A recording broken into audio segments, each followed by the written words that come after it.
Hey everybody, checking out the stocks today. It looks like Genius Group is down to $1.04.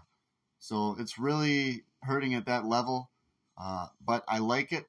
I like it at a dollar. I don't want it to go below $1. But if it can hold this level, then we could sell and every time it pops up a little bit. So that's one potential money maker. But yeah, if the chart starts to look bad, it starts to go below $1, I'm going to lose even more hope in this thing. So I think it's the main part of Genius Group is already over, the main part of the run. A lot of people think that there's going to be, when the share count is completed and all that. But guys, the stock already did its move. These hedge funds, they never really lose, okay? Hardly ever. And I don't think this is going to be one of those times when they lose, okay? Because Genius Group was already making deals with the hedge funds. So the hedge fund had shares to sell, and they did on that Monday. So the only thing is with Genius Group is they didn't announce their share offering yet, which, me and my team, we thought it was done. We believe that they already did their share offering. They just didn't announce it, which is weird. I did, so there is a possibility they could pump this thing again, but I don't think so. I think it's looking like it's going to go down from here. Another guy, the top trader team guy, he said he made a video about Genius Group, and he said that he's going to be shorting it. Yeah, you could have shorted it back when I sold mine at $2 when it was $2.45. When I sold mine that day.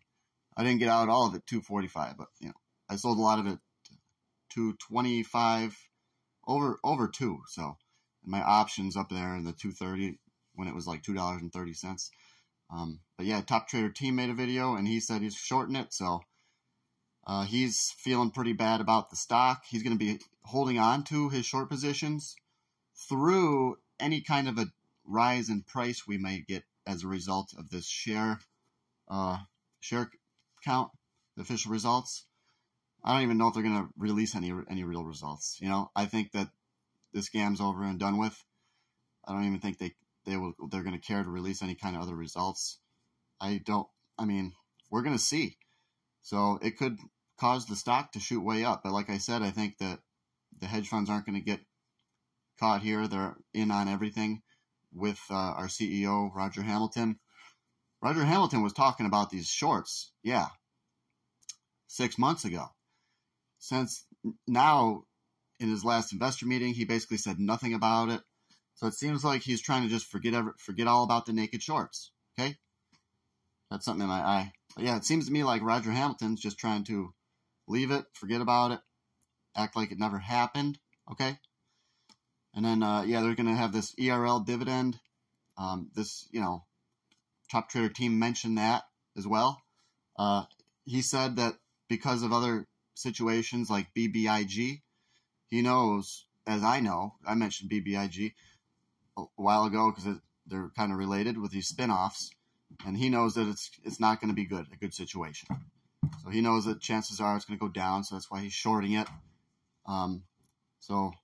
It's probably a pretty good idea. I don't know what the cost to borrow is to be able to short it, but you could put sell puts on it, whatever.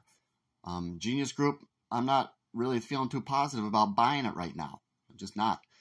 Another stock that I do kind of like to buy is EVLV Holdings, EVLV, because the thing dropped right now.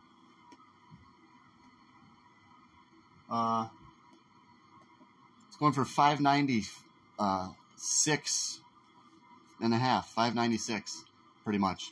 So that thing was up to like $7, and look at the trading range that this thing is stuck in. Okay, I will admit right now it's on the low end of the trading range, and whenever you're on the low end of the range, it's always a little bit scary because then you think, what if it doesn't hold true? What if it doesn't stay within this range?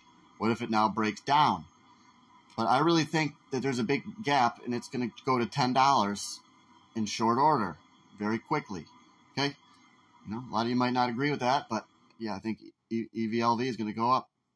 That's one of the few stocks that I think is going to go up higher, but overall, I think the markets are going to be taking a huge hit here.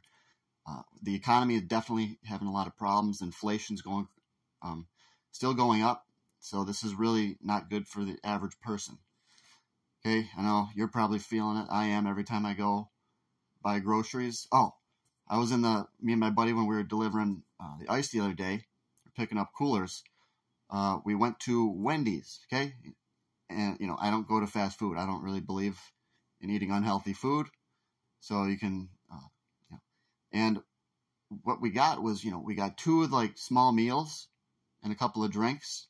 So like I got, the nuggets, they're good, taste good. They're not really good for you, but we got the, and he got a couple little things. Nothing, we didn't even get anything crazy. I got nuggets and fries. That's it, and a drink. And then he got something a little bit extra than what I got, but nothing crazy. And the bill was $27 US. Back in the day, a bill like that would have been like $6, So for $27, I've got to assume that a lot of these fast food places are not getting enough volume or not getting enough customers, okay? It's just my assumption. But I mean, people are crazy. They're willing to pay whatever because they don't want to make their own food, though. But these prices are getting so high on a lot of these things, I think companies are going to be hurting more and more. We do see Walmart is paying their employees like $1 less than they were a little while ago, whatever it was, like a year ago. So companies are not paying as much at all. They're like, wages are even like, they're not keeping up with inflation. That's what I'm trying to say. Everything is going up and wages are not keeping up at all. So this is a big worry, and a lot of the companies are hurting from it. Like when I was going into Walmart, I also want to say Rite Aid is the one that is hurting too. They declared bankruptcy. Okay, their stock's all the way down to like 69 cents. So I mean, other businesses are hurting too. They're having to lay off more people. I know that. I've heard a lot of layoffs. And when our government tells us that everything's okay, the job markets are good, I want you to, remember that you shouldn't believe these things, okay? So, to bring it all back, our direction on these markets, these penny stocks, what we're buying, when we buy more, when we go in, a lot of it's dependent on the economy and then what the Federal Reserve is going to do as a result. So right now, I think they're destroying the economy on purpose. They're raising rates, and they're raising the rates just so they can lower them. So it's going to be, they're going to boost this economy, and I can foresee war situations also helping this economy, helping to boost everything, because that means they're going to have to turn on the printing presses when there's a lot more war. So I can see many factors are going to lead to them lowering these rates, and that's going to boost up these markets. So that's why I'm telling everyone that I like to have a little bit more cash right now. Okay, so cash to be ready. Hut 8 Mining, that thing's dropping today. $2.08, $2.09, something. I don't know, whatever. Last time I saw it. Marathon Digital Holdings dropped under $10. Imagine if we do get this drop that I'm thinking of before they lower these rates. Imagine the buying opportunity, because the price of these options really drop when these stocks are dropping too. So options are even more volatile. So we can make so much potential money that it's unbelievable if we buy on this next drop, okay? I truly believe we're seeing those opportunities now that I've been saying. Some of these stocks are getting cheap. Oil's getting cheap. We've got oil meme stocks. We can make tons of money. So, yeah, check out my new setup in the basement, guys. I showed you my upstairs one, but I wanted to get trading down here more. So, I've got the Thinkorswim through Ameritrade. So if you want to learn more about that, how to set up your Ameritrade account, you can speak with me personally, but you got to join the Patreon. And yeah, we just got 2 more Patreons, and obviously I want as many as I can get. And he asked, are you going to be putting out anything new? Hell yeah. The time is coming for a lot of these things, so I'm going to be getting my lists and everything ready to bring to you guys about the options and which ones I think are going to be good and which ones are going to present the opportunity. This only goes for 10 minutes, but if you can, I'm trying to get more Patreon members. I am for real on this. Okay, you see my YouTube channel. I've been making videos consistent. So come on, join the Patreon. Links in the description. John's Gold and Silver all the way to the moon.